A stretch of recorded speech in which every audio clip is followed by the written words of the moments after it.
All right, hello everybody. We are live. It is 7 p.m. Central on Tuesday evening. Good to see everybody who is joining us tonight.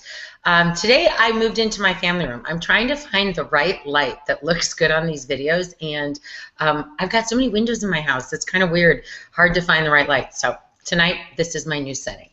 I'm going to introduce my mediator tonight, my right-hand lovely lady, Miss Claire Davidson, who is here tonight, one of my editors at Get Healthy You, and an amazingly darling, wonderful young lady. Hi, Claire. Hi, how's it going, everyone?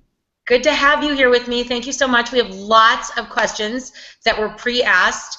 So anyone who's just joining us, we do this GHU TV, Get Healthy You TV live event once a month, 7 p.m., usually a Tuesday, Wednesday, or Thursday night.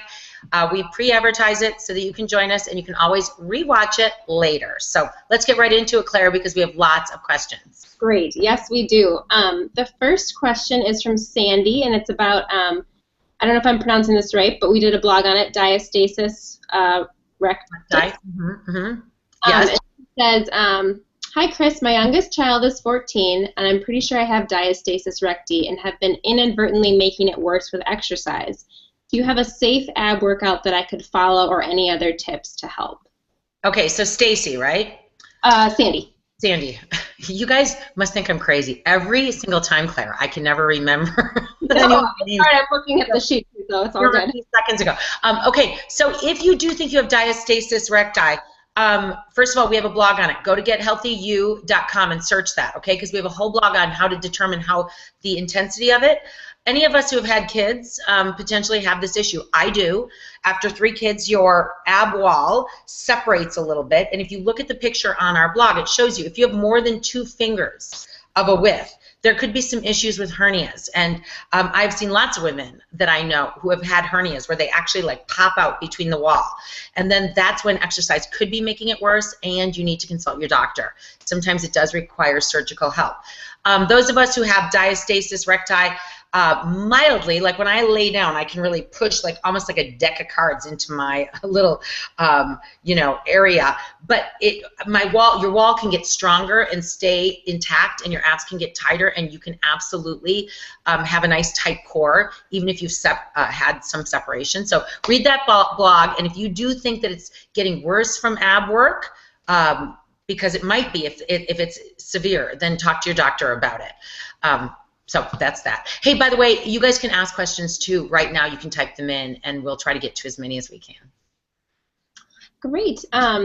We have a question from Annie that just came in asking for your personal tips on improving the quality of your sleep. Are there specific foods or exercises that you recommend for getting a better night's sleep? Oh, sleep, our nemesis, right? The thing we need the most, and sometimes it's the hardest thing to get. Well, first of all, you don't want to go to bed on a really full stomach. Usually that, your digestion will interrupt your sleep. You want to, exercise throughout the day to burn off some of your steam and energy and stress so that you can kind of turn your head off at night. But absolutely check your environment. Most of us are guilty, myself included, of sleeping with our device right next to us. So you're looking at your iPhone or your Android, or you're looking at your iPad right before you go to bed, and they say that blue light disrupts your sleep. So keep all of your technical devices out of your bedroom.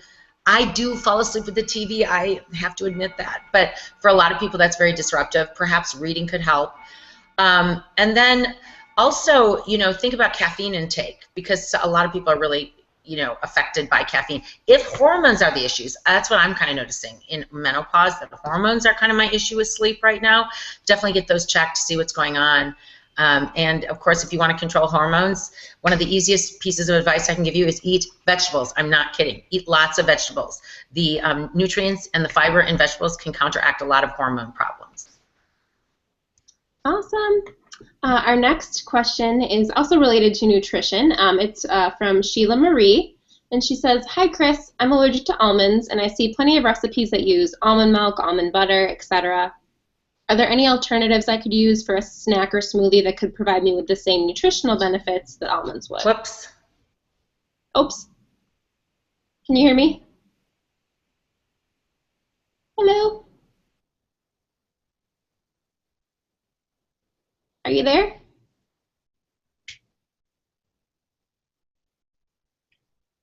Just 1 second here. Sorry, we're having. Whoops, Oh, there we go. are you there? I didn't hear you.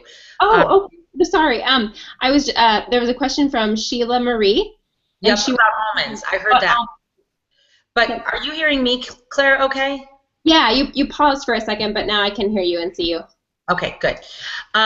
So I was saying that there are lots of substitutes for almonds: coconut milk, hemp milk, cashew milk. It depends on how many nuts you're allergic to. So there are a lot of dairy alternatives out there, and if a recipe calls for almonds, a lot of times you can substitute seeds.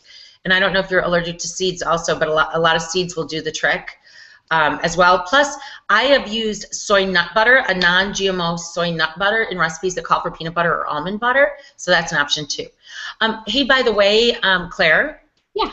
I just saw that someone wrote in on the group chat that she's down 25 pounds in less than 2 months following our advice, my advice in our videos, and I'm just going to give a big old yes you can cheer. Way to go, Julie. I'm so proud of you. It really is about consistency, so thank you for sharing that lovely news with us. That's awesome. I saw that too. That is amazing. Congratulations. It's huge. So our next question is from Annie, and she has a question about pregnancy and core work. She says, "Hi Chris, I'm a huge fan. I'm about 21 weeks pregnant and was wondering what core exercises you would recommend. I have a completely normal pregnancy and I'm able to continue strength training per my doctor's recommendation. Just curious about my core work and my growing bump." Oh, yes. Okay, so congratulations. At 21 weeks, you're more than halfway through. Depending on your body, you probably have a little belly going, a cute little baby bump. So by that time, crunches and laying on your back are not comfortable, nor are they doing any good at that point.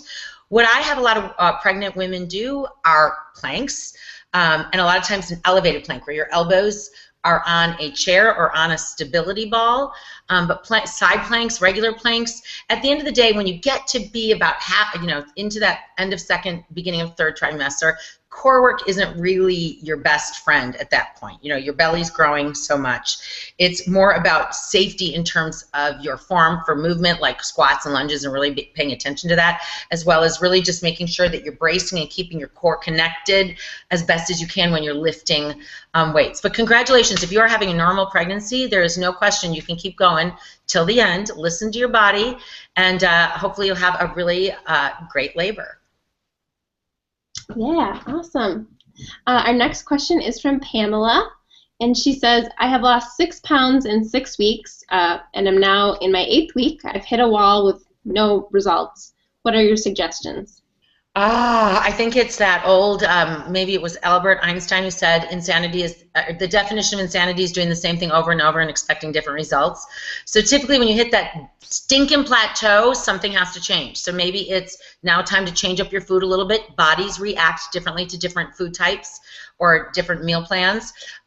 Change up your exercise. What have you been doing? I don't know what you've been doing, but if you've been doing steady state cardio or you've been lifting weights a certain way, maybe it's time for some high intensity interval training, or maybe it's time for heavier weights, or maybe you got to change something up. That's the bottom line. If you hit that plateau, change something out, and also drink water. You can see I have my cucumber mint tonight, which I was just commenting before we went live is so delicious.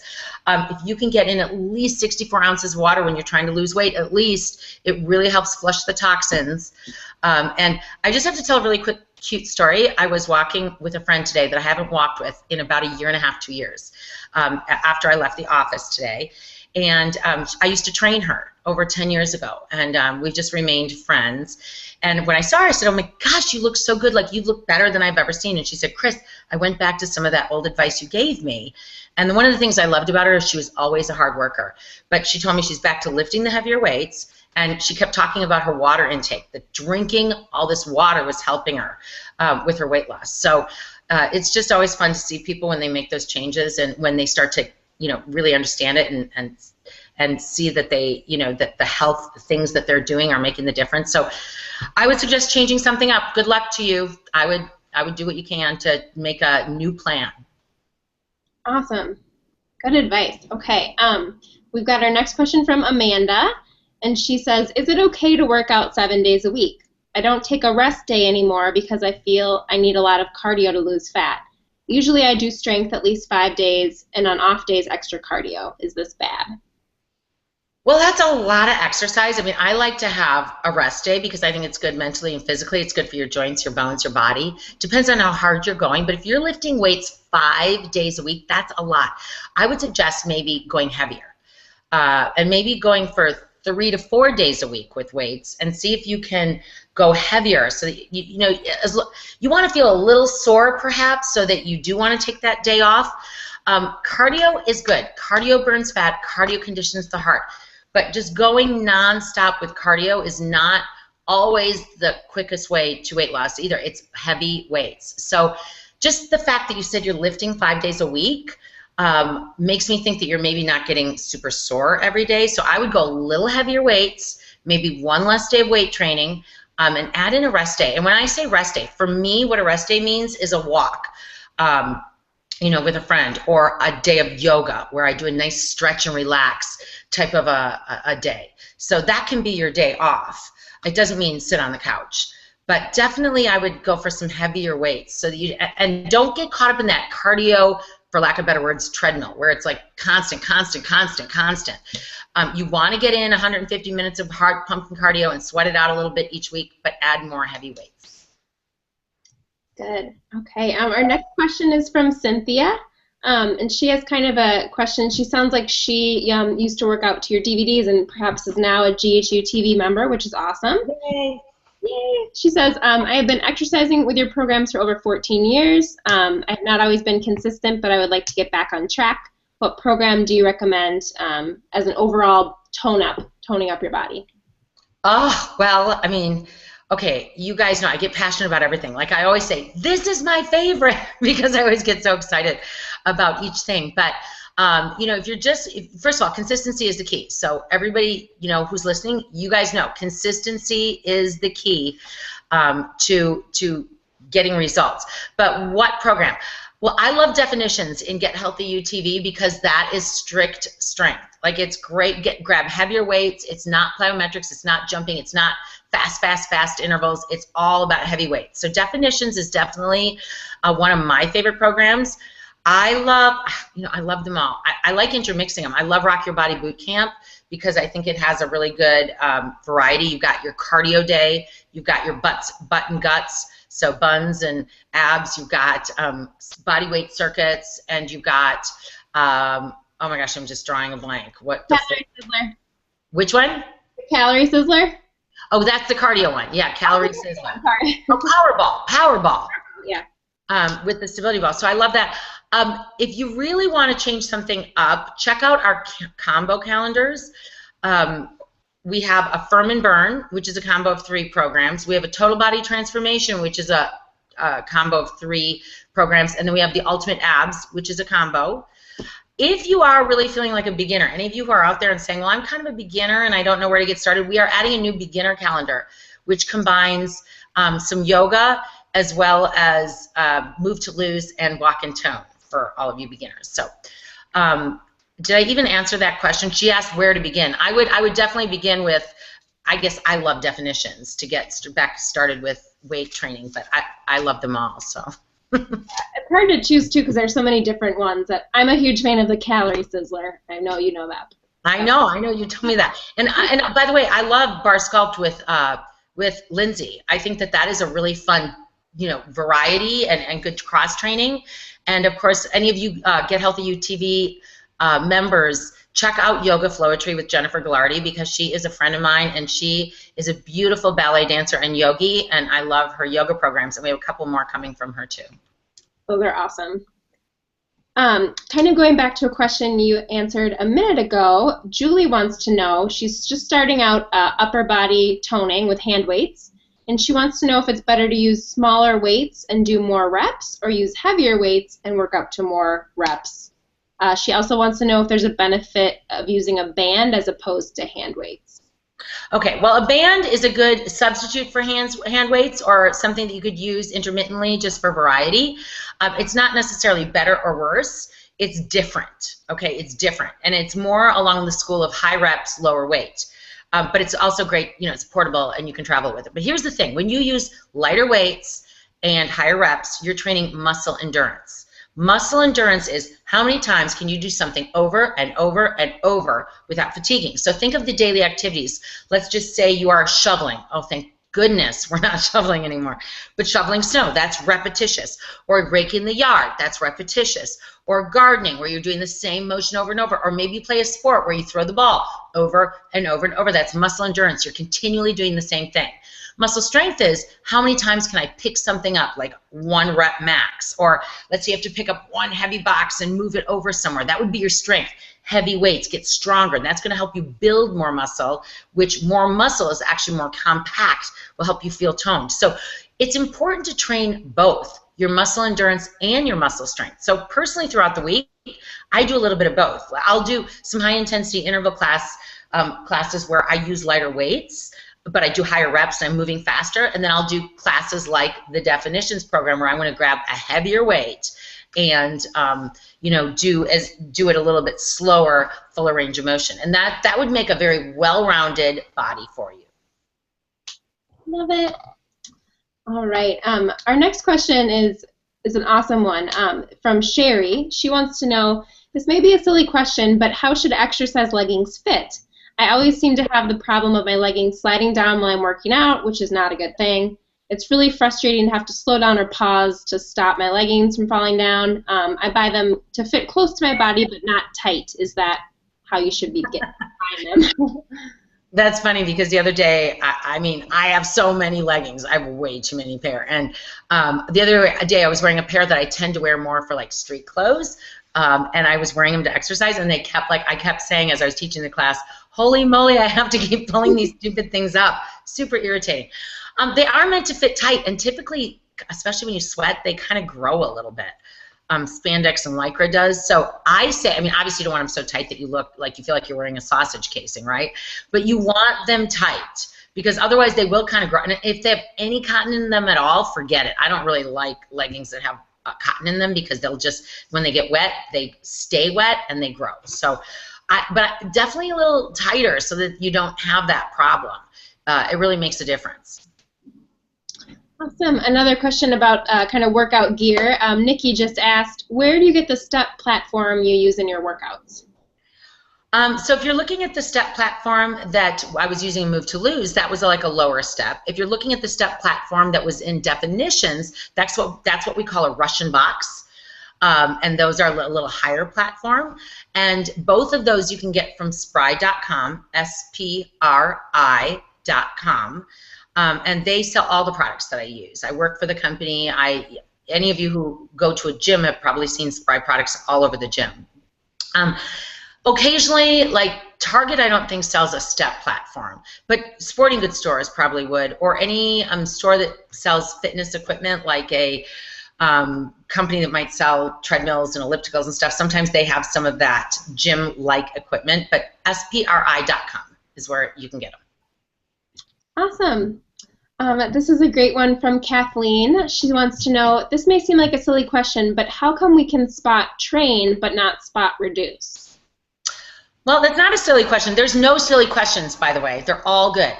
But that's interesting. So when we talk about that, and again, we have a blog at GetHealthyU.com about this. But so when people spot reduce, what we're talking about is people will go like, hey, I want to lose fat right there. And it's like, well, you can't. I mean, I can't wave a magic wand and take the fat directly off your abs or directly off your leg.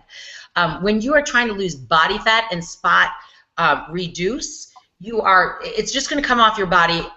Typically, well, sometimes genetics plays a part. Like we ladies sometimes say, why am I losing the weight in my boobs? I really want to lose it in my legs or my butt, right? So the fat just comes off kind of uniformly depending on your genetics. But when it comes to spot toning, was that the word she used, Claire? Spot. Yeah, like she used spot train versus spot reduce. So if you're talking spot training, like spot toning, that's like I want my bicep to be bigger. So if I do this, this is going to get my bicep bigger if I'm using a heavy weight. That's spot toning or training. Spot reducing, you can't decide where the body fat is coming off. Hopefully that makes sense. Now, if you're spot training, and you do 1,000,000 bicep curls with a heavy weight and you get this amazing bicep, but you don't reduce the fat over the top, you will never see that pretty bicep. It'll be covered with fat. So you want to do a little bit of both at the same time. So back to what I said about cardio. Cardio is amazing. I love cardio. It clears the head. It reduces stress. It's good for the heart. It burns off calories. But you don't want to overdo cardio. And a lot of women tend to just do cardio, cardio, cardio, cardio. And I'm a big fan of you got to get the weights in there because that's what builds the muscle. That's what burns up that metabolism, gets your metabolism revved up, and that's what makes you feel confident and stronger. Awesome. All right, our next question is from Leslie, and she says, my 10-year-old daughter has been watching me do your HIIT and bar workouts. I'm a big believer in exercise and healthy body image for girls. Is it safe for her to join me in these workouts, particularly the ones with weights? We do have a home gym and various lightweight dumbbells. Well, you know, that's a question that comes up a lot. It doesn't hurt kids to pick up 2-pound weights. I mean, think about it. They pick up 2-pound toys all the time. In the yard, they throw basketballs, they pick things up, they pick up their siblings. I remember my kids were little, I'd be like, put her down, you know. But weight, like a heavy-duty routine for kids would not be necessary. But having her join in with you, absolutely. I used to have my kids join in with me when they were 10 years old, and I would have them do, mimic the moves. They can do squats, they can do lunges. They'll, of course, do it in their own way. It'll never be perfect, but it's amazing to acclimate them and have them monkey see, monkey do what you're doing. Lightweights, you don't want them to hurt their joints, but a lot of 10-year-olds nowadays, oh my gosh, some of the sports that they're doing are really intense. So I would say use your own judgment and think about, I would not be opposed to really lightweights like 1, 2, 3 pounders, but then again, and it depends on the size of your kid too. I don't know, like my third child, he was always like Superman. Like he could lift things up. My other kids were a little smaller, so it just depends on the kid too. But they can mimic you too. I love that she wants to do what you're doing. I think that's awesome. That's great, yeah. Another question is from Molly, and she wants to know how soon before a workout she should eat. Good question. So, it can be very individual based on how your digestive system works. I kind of got a stomach of steel, so like I could eat something and go work out. Not a heavy meal, but I could eat like a snack and have no problem. Some people say they need to wait like a half hour before, but typically you want to ingest some sort of healthy carbohydrate and potentially some protein with it, like about an hour before a workout. If you can do that. Now, let's say you're working out early in the morning, like I work out at 5:30 this morning. I leave my house at 5, and what I do is I grab a banana, and I eat the banana on the way to the gym, so I'm really only eating it a half hour before, but my stomach is okay with that. Some people can't stomach food that close to a workout, so then they'll drink maybe a sports drink. My favorite is Aspire, A-S-P-I-R-E, because it has no food coloring in it, and it gives you some electrolytes and some carbohydrates for your workout. So about an hour before is good, no more than 2 hours before. If you haven't eaten in over 2 hours, it might be smart to have a little snack. But that being said, you don't want to eat a whole meal. So for me personally, like I could never eat a huge salad and then go work out an hour later. It wouldn't feel good. So you have to kind of be your own best judge too. Carbohydrate is your best choice. A healthy carbohydrate, I used a banana as an example that could, give you a glucose supply for your workout. Great. Our next question is from Suzanne, and she wants to know, we've been talking about this before too, would you suggest taking collagen for any overall health benefits? I am 43 and want my skin to look better. I was just curious your thoughts.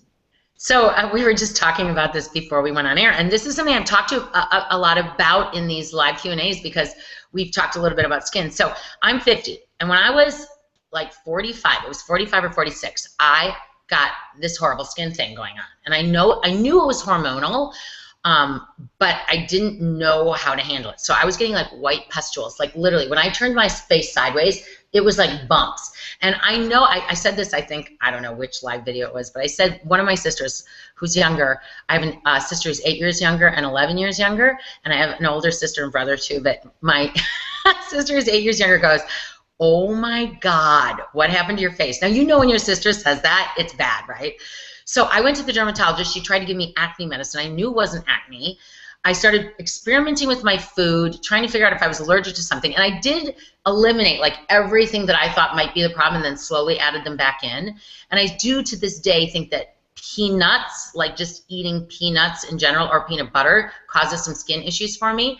But almonds don't, and PB2, the powdered peanut butter, doesn't do that to me. So anyway, that was a sidebar. So I was researching on the internet anything I could to find out how to deal with skin issues. And I can't even remember. I wish I could, but it was 5 or 6 years ago, maybe 5. I've read somewhere about taking collagen orally to reduce skin issues. And I was at a point where I was like, I'll do anything. So I ordered this collagen along with hyaluronic acid, which is an accelerator.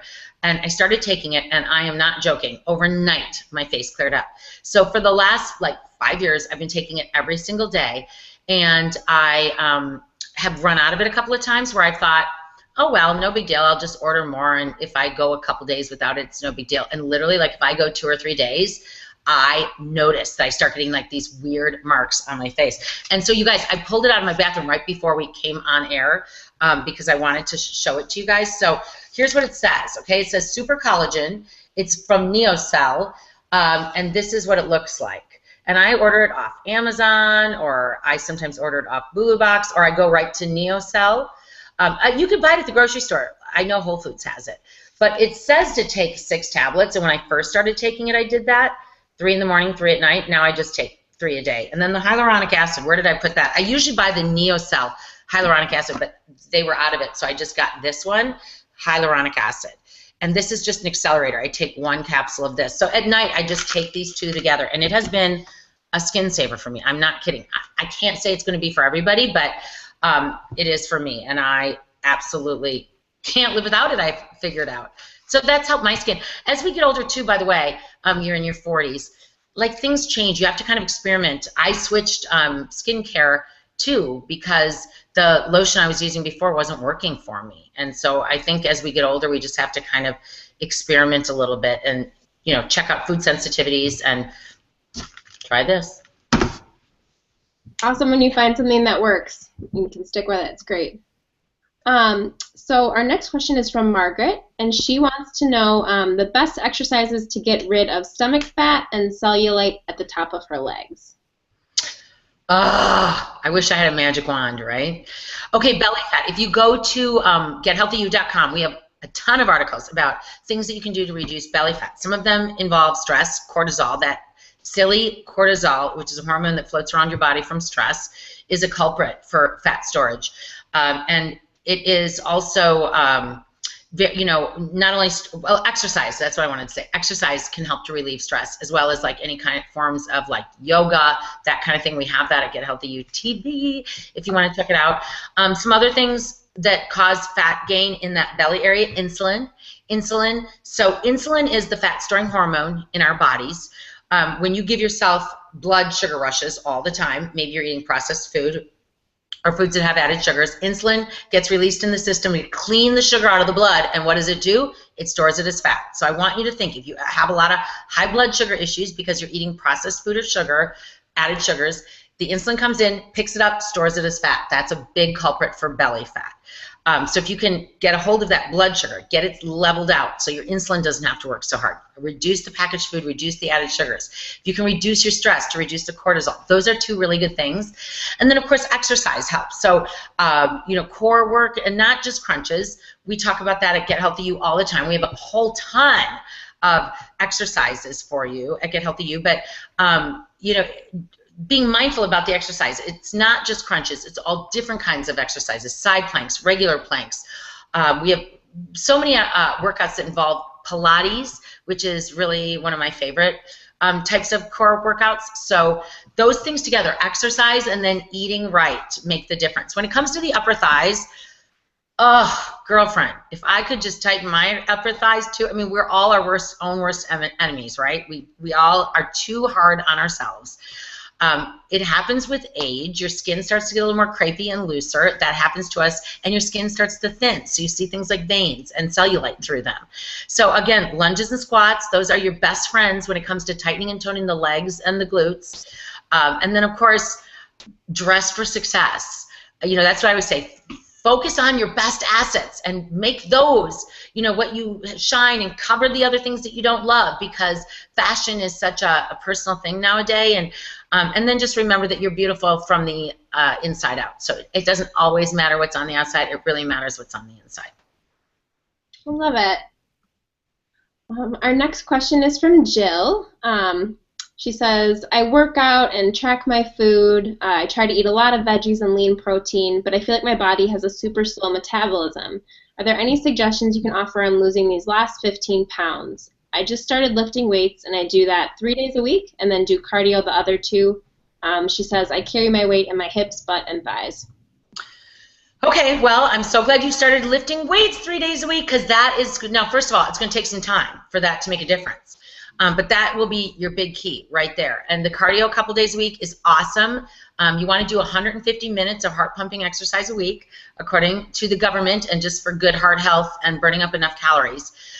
So see how heavy you're lifting. Make sure you're making yourself challenged, where you are feeling like at the very last rep, you're like, okay, I can barely do 1 more rep. You want to maybe feel a little sore the next day, where you think, oh, what you're doing is you're kind of ripping up those muscle fibers. And then over the course of the next 2 days, you're letting them repair with good, healthy protein and good, healthy fats. And so that's how you build muscle. And so you're doing the right thing, but make sure you're working out hard enough. You know, and when people say to me, I'm doing cardio, a lot of times I'll say, okay, well, what kind of cardio? Because there's a very big difference between leisurely walking the dog and doing a high-intensity interval workout, right? I mean, the number of calories you're burning, the heart rate that you're achieving, the intensity that you're going at make the difference. So you want to pick up that intensity a little bit so that you can lose those extra pounds. But I referenced earlier my girlfriend who I walked with today, and I hadn't seen her in, you know, gosh, it maybe was 2 years, but probably about at least a year. And I said to her, wow, do you look good? And she's always carried her weight, she says, you know, in her, she always makes jokes about her butt and her thighs. And she had really tightened and toned up. And she said, you know, Chris, you always told me not to be afraid of squats and lunges, that's going to help me actually shrink in size as opposed to get bigger. And she said, I had to wrap my brain around that. So if you're trying to lose some size in the weights, in the thighs and the buns, squats and lunges are your friend. And then, of course, I'll always end it with whatever you're putting in your mouth, you cannot outtrain a bad diet. So really consider what you're eating as one of the most important things too. Great.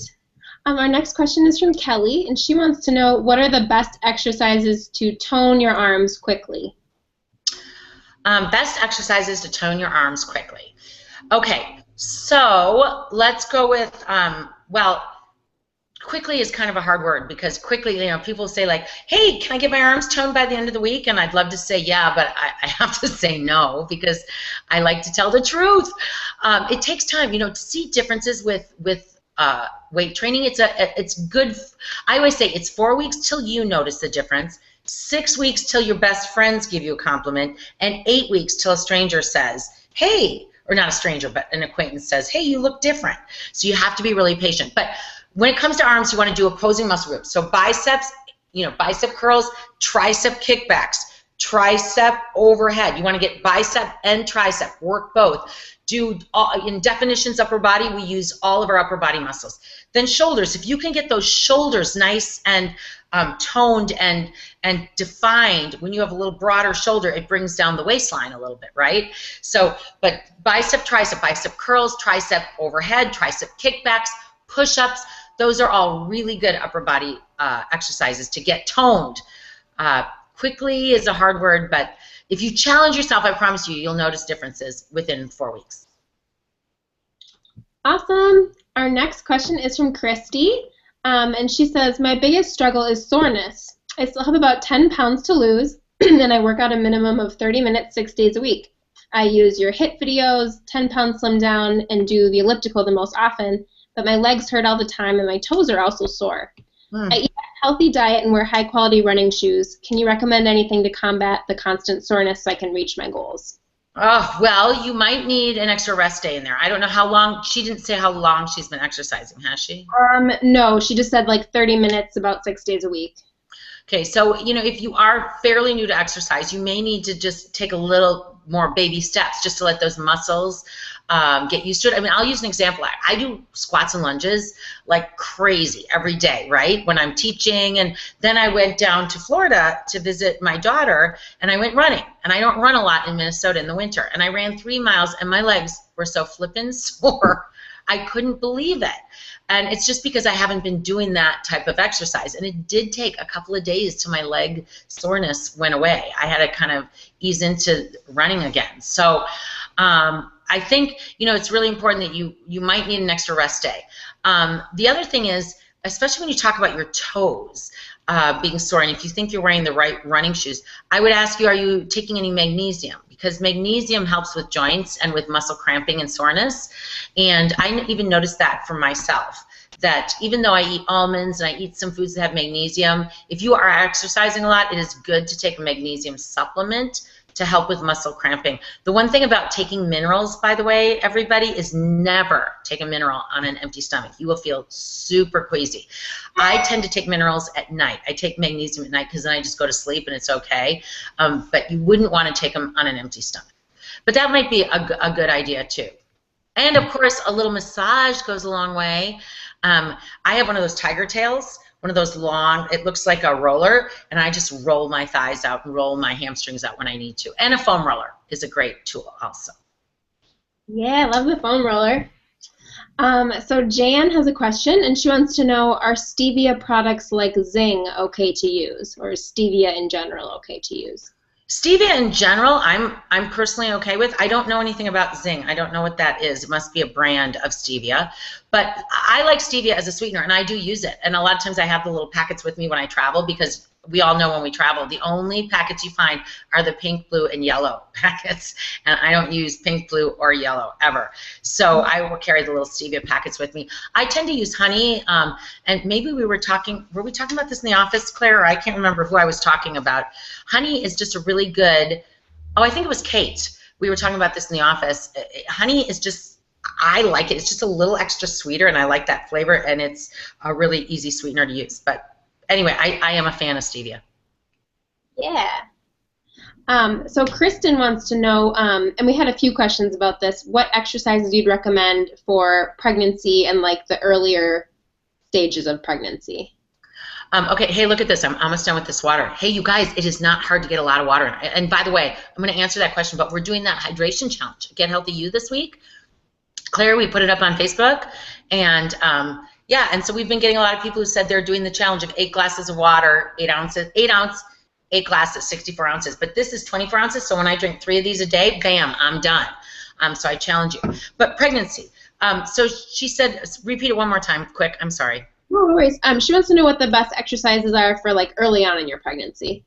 Okay, so first trimester is tricky because it depends on what baby number this is. So if it's baby number 1, it's all new to you, and it's a little scary because you're like, I don't know what's going to happen to my body.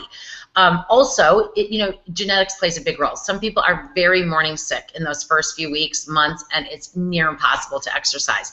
Others, myself, I was a little queasy. Like there were certain foods where I would look at them and be like, oh my gosh, yuck.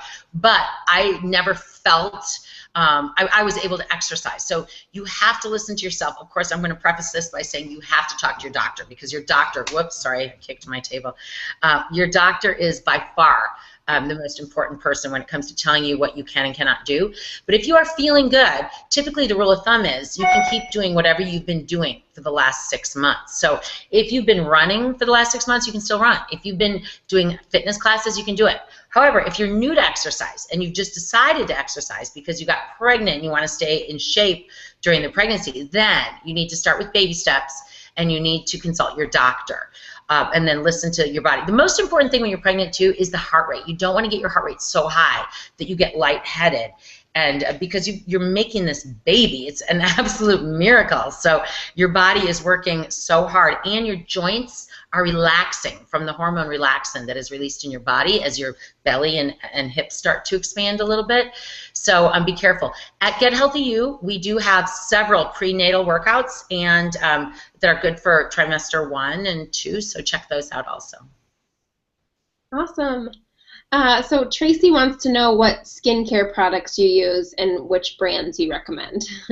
Okay, so my skincare, I was just talking about it, right? I was just telling you that I have had I had mega skincare problems like five plus years ago. And I'm making it, sometimes I laugh because I'm like, was it 5 years ago or was it 4 years ago? But anyway, it was enough that it was bothersome. So if you're just joining us, I take this collagen right here every single night. Believe me, I do not get paid a thing to show this to you, by the way. I'm just telling you this because this has been my lifesaver. And I will joke that there's one of my gals who comes to my class. She gave me her bottle of collagen. She goes, here you go, Chris. I am not taking these horse pills every night because they're really like, I can swallow like 4 pills at once. And she was like, I can't take them. I said, are you kidding? But I take the collagen and the hyaluronic acid every night. That was kind of my miracle that changed my skin for me because I was having a mega skin problem. And not only was I having like white pustules, which I know were hormonal, but I was getting bumps down the side of my, like 3D bumps. You could see them. And it was just, I thought I had rosacea is really what I thought I had at first. But so then back to the skincare, I started just using Cetaphil, which is a skincare cleanser that you can buy at the drugstore for like $5. That's what I use to wash my face with every day. And by the way, one of the things I have found out is it's super important. If you are not getting a shower right after your workout, let's say you have things to do, wash your face. That's the other thing that really made a difference for me is getting that bacteria off your face right away. And then the only lotion I use on my face, the only one, is a brand, and I'd have to go in my bathroom to go get it, but it's called Zen Med. Zenmed. Zen Med. They're out of California. I found them online, not California, Canada. I found them online because I was so distraught. I was spending hours researching, like, what do you do for rosacea? What do you do for menopausal skin? And I came upon this brand. They've been around for a long time. They're super affordable. I use what they call a support serum. It comes in like a little pump container. It's called support serum. I know that's what it's called. It's like $24 for a container. It's not expensive. And it also changed my life. So that's all I use. Cetaphil to wash my face, support serum on my face at night. In the morning, I use, well, usually I'm going to sweat, so then I don't put anything on my face, but I use the Cetaphil lotion just really lightly on my face during the day, or I use a sunscreen. I do buy the ZenMed sunscreen, but support serum. It's a really weird brand, ZenMed. You can't get it at the store, but look it up. There are so many reviews on their website. That's what really convinced me to try it. I like their name too. It's a good name. I know, right? Yeah, I'm like, ooh, I need to buy it. So our next question is from Donna Marie, and she says, what are the best exercises and diet for a young 60-year-old with chronic low back pain? I tell you. Okay, so anti-inflammatory foods are always good. Go to gethealthyu.com and search anti-inflammatory. We have a blog about it.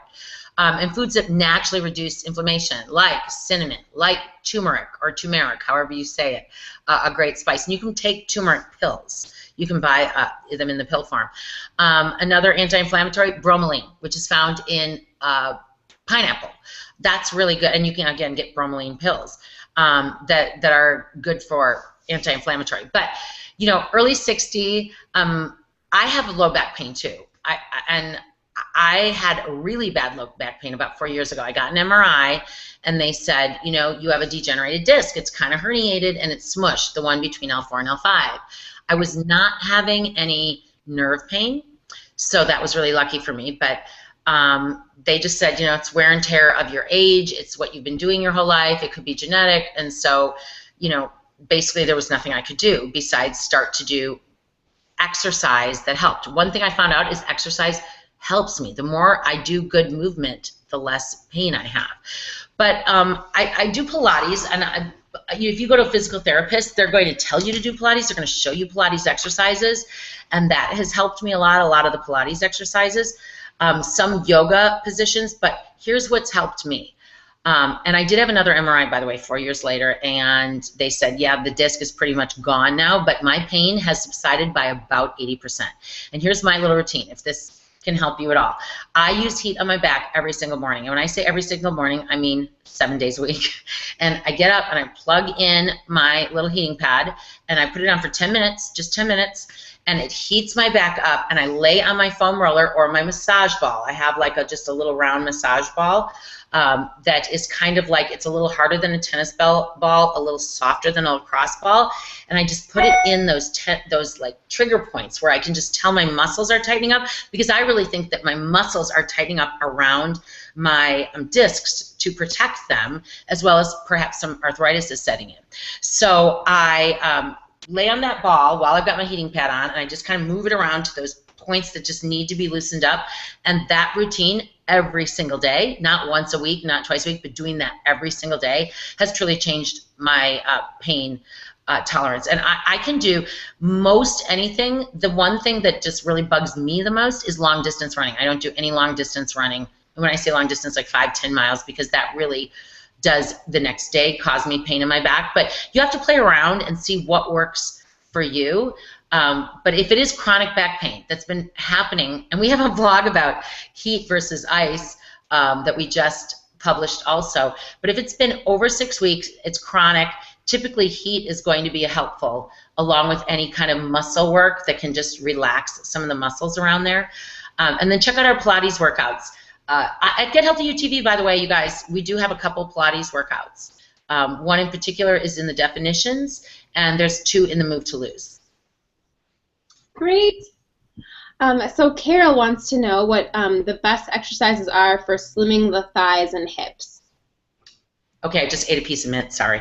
Slimming the thighs and hips.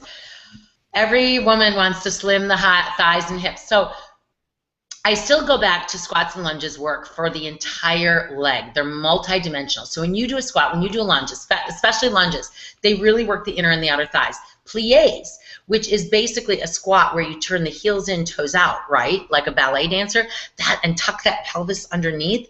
That's going to be really great for upper, outer hip and inner thigh.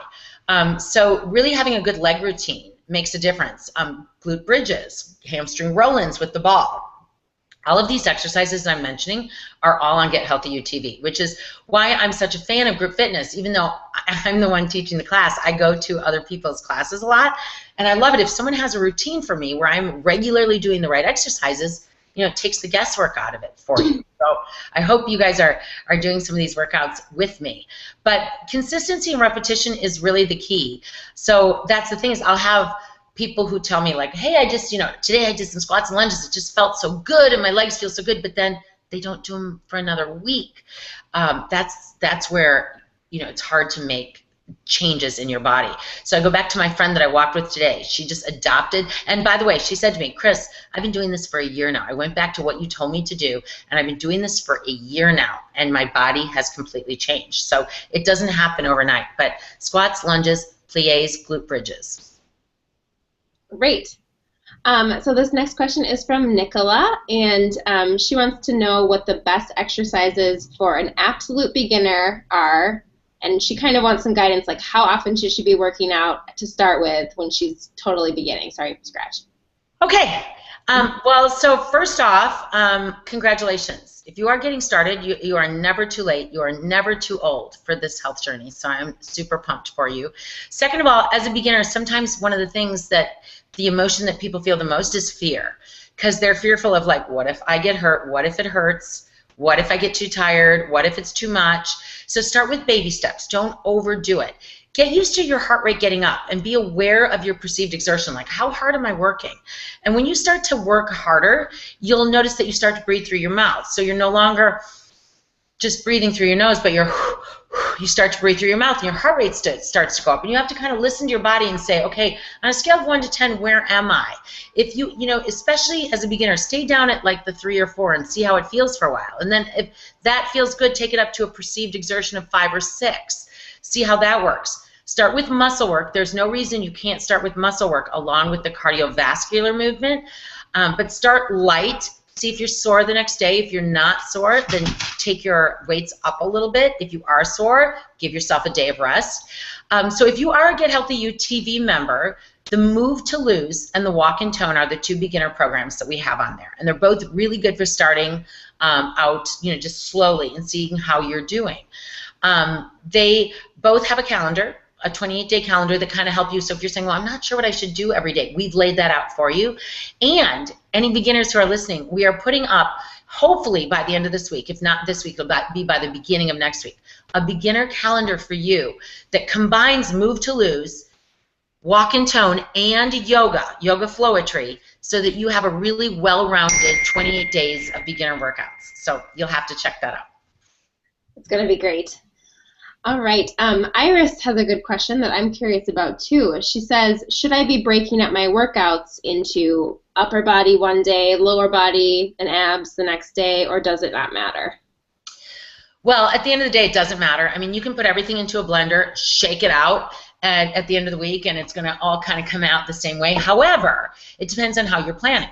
So one of the reasons I like dividing up lower body, upper body is that if you were going to do a workout every day and those muscles get sore, we always hear that whole idea of if you have delayed onset muscle soreness, DOMS, they say wait a day or two till those muscles get a chance to repair before you use them again. So if you do an upper body workout and your upper body's super sore, that doesn't mean you can't work the lower body the next day and do the lower body while the upper body is, you know, recovering. So that's one of the reasons to divide up the workouts in that manner. The great thing about total body workouts is that you're typically using multi-muscle groups at once, so it requires a little more brain power, a little more coordination, mental stamina, and you know, it's going to get the heart rate up a little higher because you're moving the arms along with the legs. So that's going to be perhaps a bit harder. At this point in my life, I used to always divide up my workouts. So I would do arm day and then chest and back, and then I would do legs and stuff like that. I don't ever do that anymore, but again, I ebb and flow because you get bored with the same thing. So now my thing that has been great for my body and all the people who come to my classes, I've noticed that they stay so fit from intervals and circuits. I just love intervals and circuits because you get that heart rate up quickly, so you get your cardio in while you're doing your weights, and you get a little bit of everything all at once, so that you're getting a total body workout throughout the week. A lot of our workouts on GHUTV do divide up the upper and lower bodies, so feel free to kind of mix it up and see what works for you. But a lot of people like that mental variety too, of saying I'm going to do upper body one day, lower body one day, total body one day, core one day. It's a good way to mix it up. At the end of the day, there are no rules. So Stephanie just asked, I'm 51 years old. How often should I be strength training, and what's a good schedule to stick to? Okay, strength training, at a minimum 2 strength workouts a week. Pick up hand weights or do body weight training at least 2 days a week. That would be the minimum. What would be great? 3 to 5 days at the most. Three or four. I mean, 3 or 4 is even really quite good. And if you can do 6 days in a row of weights, perhaps you should just be using heavier weights if you're not feeling any soreness. That's kind of an indicator to say, oop, I might be able to do a little bit more. As we get older, we don't want to overstress our joints, but then again, the more exercise we do, the healthier the joints stay. So it's all about kind of figuring it out, and that's what we do for you at Get Healthy UTV. We make you those calendars. So if you guys go onto your account at Get Healthy UTV, any of you who are members, we have a whole ton of calendars that tell you what to do each day. And I laugh because my hairdresser, who's my dear friend, she always says to me, I'm on day 6 of this calendar. I'm on day 12 of the, and I always joke her and I say, you know what to do. Just do whatever workout you want. And she always says, nope, nope, nope. I like the calendars. I like the calendars, because she likes the structure. So if you're really somebody who says, well, I don't know what the good schedule, Stephanie, you're saying, I don't know what a good schedule is, follow one of our calendars. But at a minimum 2 days a week with weights, I would say 3 or 4 would be really great. And then, of course, listen to your body. If you're super, super sore, then you need to take a day off.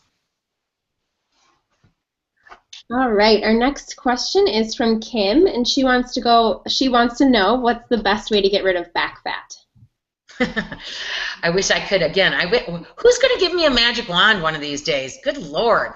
Back fat. Okay, well, part of it is, so ladies, for all of us, as we're getting older, skin just loses its elasticity a little bit. And so, we posted on Facebook the other day just kind of a silly little meme about, I wish I was as fat as the first time I thought I was fat. Remember, how you look at pictures and you think, I don't look so good, and then 2 years later you go, God, I looked great. That's the same thing with our skin, where we go, oh, I don't think I look that good, and then 3-4 years later you go, oh, my skin is getting looser.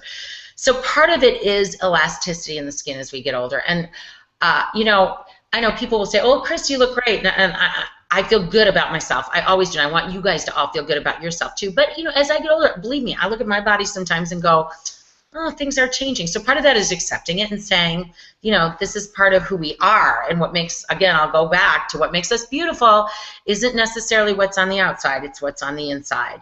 And, you know, the personality and the heart inside. But back fat makes people mad. So rowing, in a lot of the workouts we do rowing, you want to use your back muscles. So some of it's common sense, like pushing exercises work the chest. Pulling exercises work the back. So you want to pull your weights back. Renegade rows, double arm rows. We do a lot of overhead pulls. In all these workouts, and just so you know, my goal in all these workouts, when I'm devising a workout, I joke my classes all the time, I'm not just making this stuff up for the heck of it. I am thinking in my head, have we used the back muscles enough? Have we used the chest muscles? Have we used the arm muscles? I want to make it a very well-rounded exercise workout for you. But overhead pulls, where you pull the weights and you're laying on your back and you pull them this way, those are going to be good for back muscles. Back extensions, like we do in yoga, like cobra pose, that's going to strengthen the back. So pulling exercises as well as anything that you're extending up are going to be great for back fat. The other thing that's good for back fat is a good bra. And not having a bra that has I don't wear, rarely do I wear a bra anymore that has a clasp on the back, because it always, I don't care who you are or how thin you are, it creates ripples in your skin. So that's why you guys know on our GHUTV website, we sell these bras. I'm wearing the white one today, these sports bras, and they give you a nice flat appearance in the back. So even when you're wearing dress clothes, you don't get that ripply effect. Great. Okay, we probably have time for one or two more. Let's see. Okay. Karen says she has arthritis in her knee and all the cushioning is gone on the inside part. And she wants to know what kind of exercises would be safe to do but still give her an okay workout when she's got that knee problem. It's so hard when you lose the cartilage. I know knee problems, hip problems, those tend to be really tough. And even feet problems. People start to lose cartilage in their toes, and it's like, darn it. But if you're missing that cushioning and you don't need to have surgery yet, which is a good thing, squats and lunges, if they hurt you, then we do have a couple blogs at GetHealthyU that are about bad knees, but glute bridges, where you lay on the ground and you're not putting, the bottom line is you don't want to put as much body weight into those joints, because that's going to be the bone on bone, it's going to hurt. So glute bridge, when you're laying on your back and you lift your butt up off the ground, that's a great glute squeeze workout. Hamstring roll-ins, we do that in the power ball workout in Rock Your Body Boot Camp, where we roll the ball back in and out with our feet on the ball. That is like a kick butt hamstring workout, and easier on the knees. Using a resistance band, where you push your foot, we call them butt blasters, I think, on GetHealthyU. They're in the exercise library, and you push your foot, you're on all fours, and you push your foot out using the band. Or if you take the band in front of you, so you take the two handles and you put your foot and you kick your foot out with the band around your foot, that's a good leg exercise too. All things that put a little less pressure into, a little less body weight into the hips and the knees, and obviously for you in your case, the knees in particular. When it comes to cardio, low impact, swimming, elliptical, things that don't jar your knees and put a ton of jump, obviously you want to avoid jumping. Awesome. I think we have one more question left to go. Stephanie wants to know what your thoughts are on fitness trackers, and if you use one or have a favorite brand. Fitness trackers are awesome because I think they motivate people. You look down and you go, okay, how many steps have I taken today? I want people to know they aren't necessarily the holy grail. I mean, they can be off. They're not 100% accurate. They don't get all movement. It's kind of frustrating when you're on a bike and you bike your butt off for an hour and it gives you no steps. So you have to take all that stuff into consideration. I have worn the Upband. I've worn the Fitbit. I've worn the Garmin VivoFit. Quite frankly, the Fitbit is my favorite out of the three. I really don't like the Jawbone. The old ones squeezed, is that a word? My wrist. I did not like it.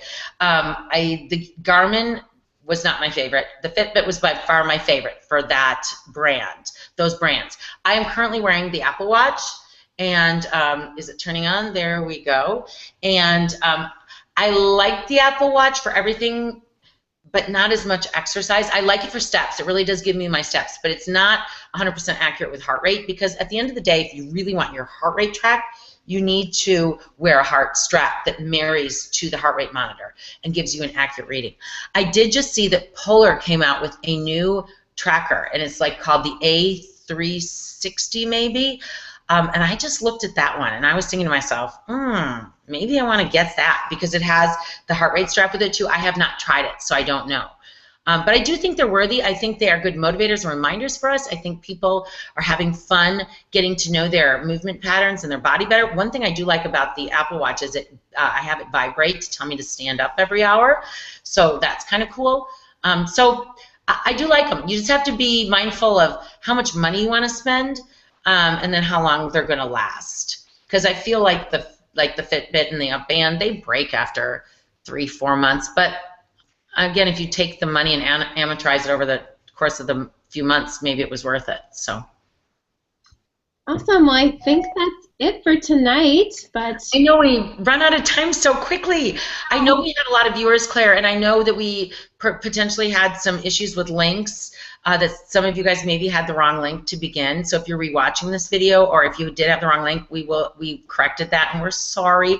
And I just want to really quickly make a comment that we do this once a month. Okay, so once a month I'm coming live in the evening, and we'll always let you know in advance where to watch it. You can rewatch all the old ones as well as this one at GetHealthyUTV.com, and just go under the link that says live Q&As or live events. I think, I can't remember what it says. And I also come live every Monday on our Facebook page at noon Central Time for what we call Lunch and Learn, for about 15 minutes of answering questions. So there's a lot of live event options. And one last thing, I know we've run out of time, but I wanted to say, any of you who are not GHUTV members and are interested in being a member, we've got a code for you to try it out for $10 for the year.